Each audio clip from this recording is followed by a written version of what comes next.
Hi guys, my name is Hersh, and I will be your guide in this episode of Manufacturing 101. So, a little bit about me.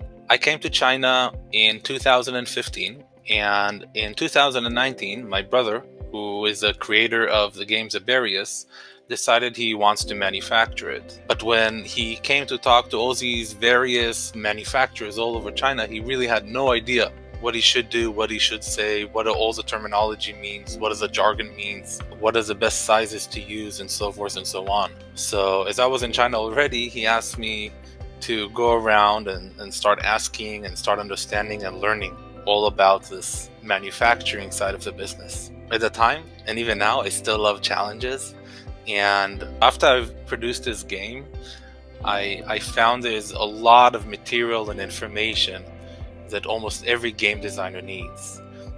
And I took it upon myself to open Hero Time and try to offer the best possible services to game creators to make sure they get the best game they can in production, and have production as a very easy and safe, reliable process instead of something very risky all over. So that's a little bit about me and about Hero Time. And now I would like to dive into this course where I will walk you through everything from designing a game, in production in mind, artwork, being organized, and shipping and fulfillment. So it will be a breeze for you to make your own game as well. So stay tuned. In this Manufacturing 101 lesson, I will cover 4 things that will help you make your game a reality in a very easy way. The first thing is how to design a game with the manufacturing in mind. So many times we'll get games, when they're already ready for production, but when I look at the list of components, I tell myself that this game will not be so easy to manufacture, will cost way too much money, will be very difficult for the team. And the first thing that I want to do is help you avoid that. The second thing that I want to cover in this video is you as a crowdfunding creator, you need to offer special benefits, stretch goals if you have it, add-ons, different reward tiers.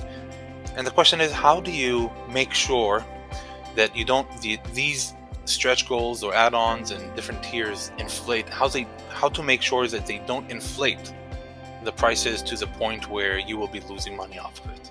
The third thing that I want to cover in this video is all about how to prepare for production. Okay, so I've seen a lot of games, that they designed a beautiful game, they made a beautiful Kickstarter, they've got funded, but then when it comes for production or for fulfillment, nobody knew how to design anything. And that is something that, and it delays projects by months. Okay, so it can delay a project by 2-3 months, easy, and that's a small project. So how to make sure you avoid something like that as well.